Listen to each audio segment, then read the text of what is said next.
So how does a backup contract work? In this video, I'm going to share how it works, how to use them for our advantage, and stick around to the end to learn what to be cautious of. This is Susanna Gentry, your Austin, Texas Realtor, here with Tuesday's Tips. By the way, if you do like the information I give in these weekly videos, please don't forget to like and subscribe to my YouTube channel. So first of all, how does the backup contract work? Some of you may not be aware of what happens as a buyer after you do sign that backup contract, or as a seller when you've already accepted and executed a contract. What does it mean for you to go ahead and execute a backup contract as well? With TREC, which is the Texas Real Estate Commission, there's an addendum for backup contract. And when a buyer signs this contract, they will, just like the primary contract, they will pay the earnest money, they'll pay the option money within 3 days from the day both the buyer and sellers have signed. And this backup is just like a primary contract, and it can be offered and accepted at any point after the seller has already accepted a contract. And of course, you've all seen the UA status showing up in your searches, which just means the property is under contract, but it's still active. This status is the best time for you to submit a backup offer or accept one up to the point where the primary buyers are through their option periods. And this is just when they have either waived or gotten inspections completed or agreed on, and their financing has received the final approval, and any other areas where a contract could legally terminate have expired. So these points are already passed.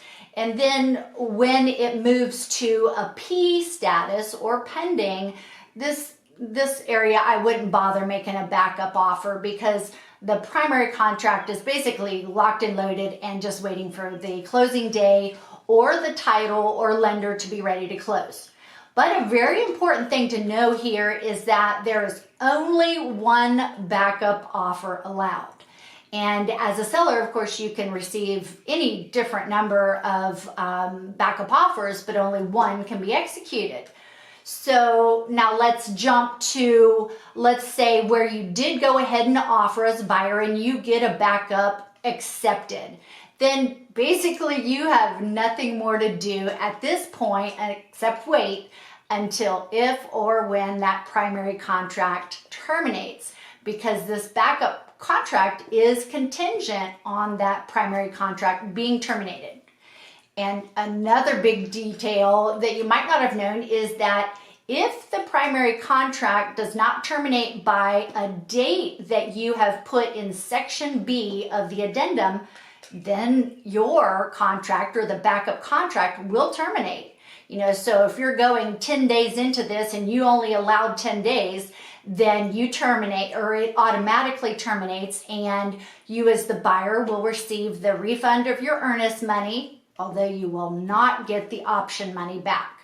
So if you're a buyer, you really need to be careful of how long you want that offer to be on the table. You may not want it to sit there 3 to 4 weeks while, people will go back and forth on their option periods. You might want to be free to move on to plan B because you've got a tight, time window. Or, you could find a home that you like even better. But I'll talk more about this when I address the cautions later on in the video. And I'd really love to hear from you right now. Please jump in the comments if you're a seller and you have ended up accepting a backup offer, or as a buyer you've offered them, or if you're an agent and maybe you're not a big fan of backup contracts. I would love to hear why or why not. So back to how it works. So if the primary contract terminates and the backup contract now becomes the primary, the seller's agent must notify you in writing.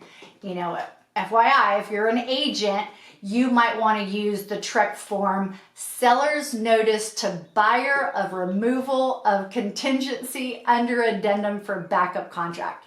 I know it is a mouthful. And just know this form is not mandatory, but it is the standard form that you would use. So back to you if you're a buyer. The day you receive this notification would be your effective date, and all the time frames for the contractual obligations would be tied to this day. And if you paid for an option period, you would have the choice to terminate this contract during the 3 to 5, whatever days you've agreed on, as well as any of the other obligations of the contract. They're just the same. So these things like the seller's delivering the title commitment to you, the surveys, the HOA, all of these options come with the same ability as usual that you would opt out since you are now the primary contract. So how should we use these backup contracts for our advantage? Well, an interesting fact here, if you're a seller or seller's agent, did you know that a recent study, or actually a survey of home buyers said that 2/3 of the people would be willing to put in an offer within 3 days of seeing a home they liked, or 1 out of 5 would be willing to put in an offer immediately. So even if you're a seller, just know, even if you've accepted that contract, this would be a really good reason to continue to allow agents to show your home if you do not already have a backup contract executed. And, from my personal experience, in my most recent home I sold, I strongly advised my sellers to accept a backup offer, even though it was a good bit less appealing than what they had selected as a primary. And the reason is we just almost never know when or if a contract could fall out on us. If, for instance, you're up against another good agent on the other side, they can really almost invent, and they will definitely know all the tricks of the trade to help their buyers opt out of the contract if they so desire. So back to my story, my sellers accepted the backup contract, and it turned out to be absolutely instrumental in my being able to negotiate over $7,000 that the primary contract, they were trying to get my sellers to pay for repairs during the due diligence period. But because we had a backup offer, even though it was like $25,000 less, they didn't know the details or how good it was. I was able to push back and get them to back down and retract the request and accept the home as it was. So for some of the things you need to be very cautious of. In these backup contracts, it's highly critical that you discuss probably 3 or 4 key areas with your agent.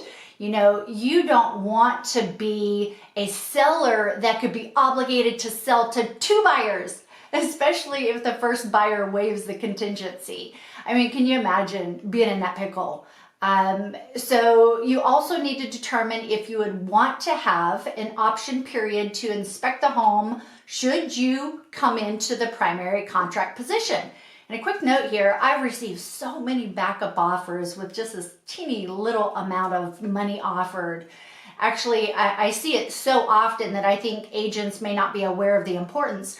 $5 for a backup offer for that option period is not a great amount.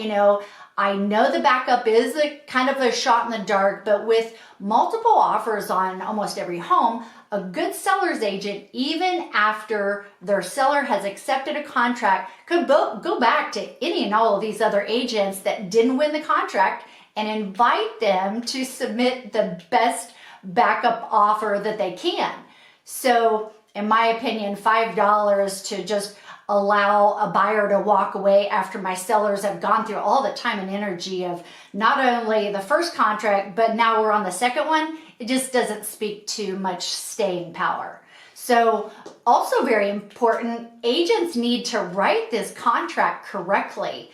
And this is not putting the earnest and option money in the standard lines of the contract.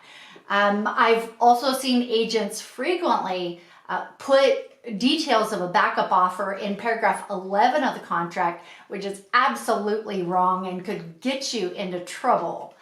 You see here where the contract says you are not to include details when an addendum is available. So back to buyers. How much option money are you willing to lay on the table knowing that you will lose it if the first contract does not terminate?